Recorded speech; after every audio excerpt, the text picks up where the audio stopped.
you're gonna do the whole like roster and talk to multiple guys, sure, go for it, queen. I did it, and I'm glad because it has helped me with my attachment issues. But you gotta do this.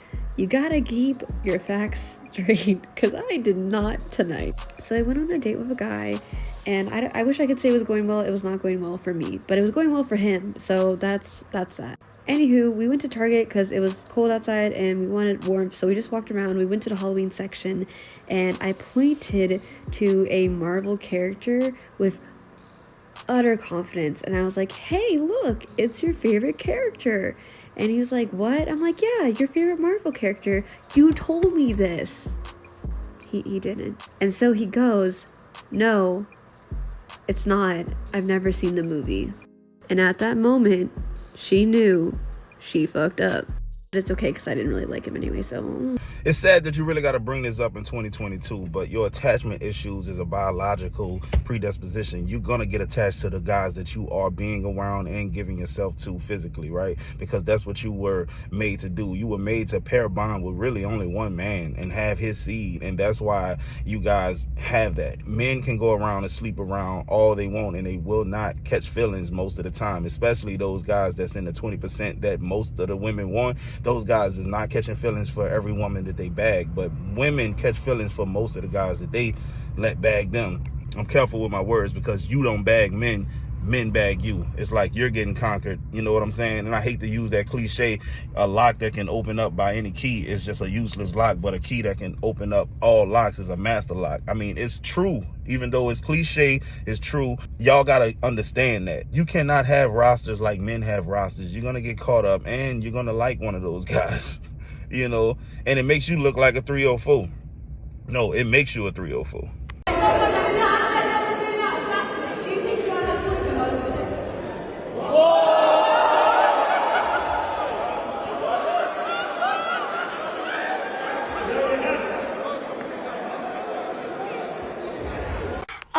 That was last week. Let's move on. Chapter 2. Can we please do that? Ma'am, you do OnlyFans. Why in the hell would you think this man wants to kiss you? Man, kiss his mother with that mouth. What is your problem? Can't go up on random dudes and kiss them? What if that man got an old lady? Or if he got a girl, a significant other, you just messed up a lot of stuff for him and he had no idea it was coming. Yeah, man. See, this is the thing that pisses me off because they got the whole Me Too movement and stuff like that, right? Women doing things that men supposedly did to them that they don't like. But it's okay because you're a woman and he's a man. He's supposed to want to get kissed by you, right? Nah, man, this man don't. Some people are not that type of people, bro. This man could be a hardcore germaphobe and you could have kissed him and he'd have lost his mind and wailed on you out there. You just don't know. You don't kiss people who don't give you the consent to kiss them. And that goes for women and men, bro. But specifically to you women, man. Nobody know where your mouth been at, man. Like when I see people kissing dogs. The dog could have been drinking out the toilet 5 minutes ago. When y'all leave the US and you come back, that 10 that you saw is now 5. That 10 that you saw wear too much makeup, got an attitude, their pH level is off, they don't want to cook because that's a wife duty, they don't want to clean, I'm not a slave type stuff. When you leave and you come back, she a 5. Because these other women in these other countries, they will cook, they will clean, their pH level is not off, they don't wear 50 pounds of makeup on their faces, they way more feminine. So get a passport, get out. Is that bad? Don't waste your time on American women. Don't even argue with them. Don't even talk to them because it's a waste of time. Leave. And when you come back, I promise you that 10 that you saw is now 5. I'm telling you.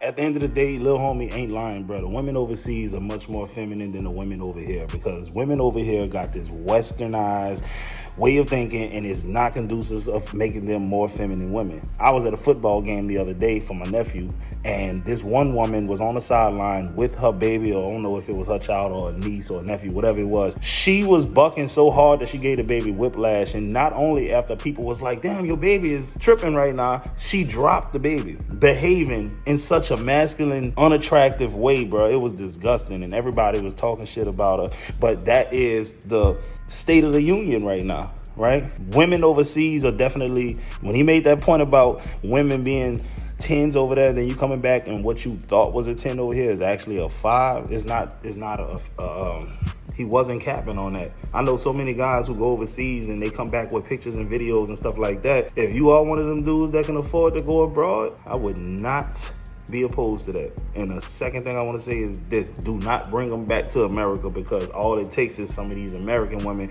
to infiltrate her psyche and it's over for you, and it defeated the whole purpose to begin with.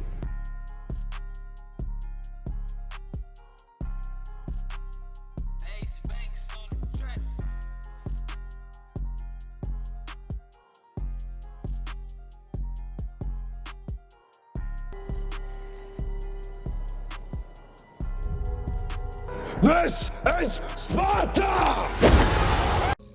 So first of all, I want to give a shout out to the brother for not wailing on a date, because that man probably didn't even know that was your wife, and it could have went horribly wrong. That's first and foremost, because I've never been put in a situation like that, and I would love to think that I would think rationally, but I've gotten violent for less in the past, and I'm not proud of that. But what I will say is this: relationship definitely over. She was on a date with another man. Ain't no working through that. Them kids, I don't know, man. It just hurts, because I know some of these men are willing to lay their lives down on the ground for the women that they love, only to find out that the woman is unloyal. It's messed up, bro. For real, for real. I think a lot of men forget, while you're out trying to hunt for woman after woman after woman, you can attract a way better woman if you just focused on yourself. Hey, some people fishing with a rod, some people fishing with a net. Exactly. You know what I mean? And when you think about a man pursuing his purpose, he's fishing with that net. So he's going to have options. He's going to have the most beautiful women, you know, the most feminine women.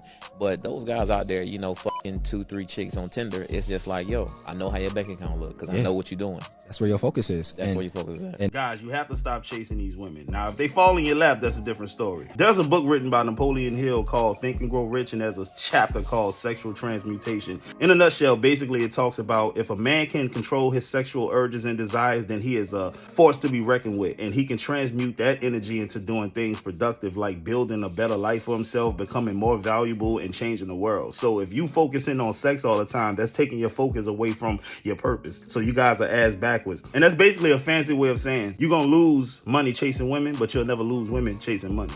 Who am I here with today? Scott. Who's the hottest girl at Keller High School? Lily Garcia. But Maddie Khan called me. That's crazy.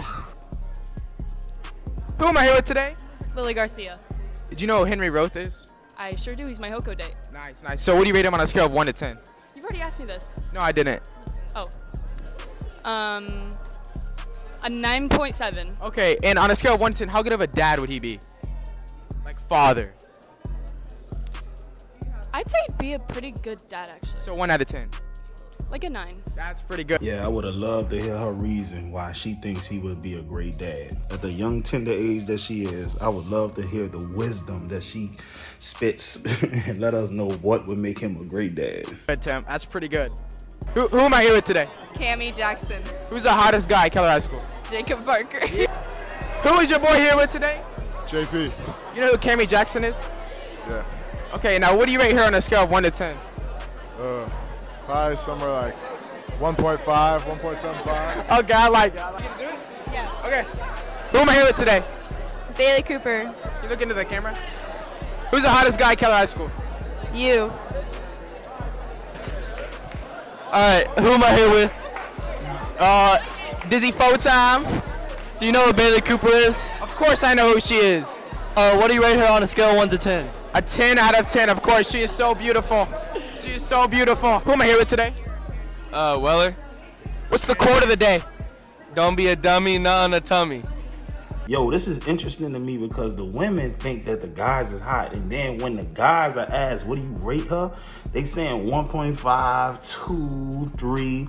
But guess what? The girl is still gonna push herself upon him, impose herself in his face, and when he treats her like a piece of you know what, it's gonna be all guys are F-boys, ain't no good dudes out here, all these guys are toxic. Nah, you know what I'm saying? You put yourself in that position. He told you what it was from jump. I don't like you like that, but I will smash you, I will do these things with you, but it ain't gonna go no further than that. And they still allow it to happen, and this is how good girls become damaged. All right, fellas, if you made it this far into the video, what I'm gonna need you to do is subscribe to the channel, like the video, go ahead on and watch this little video right here from me. I appreciate y'all.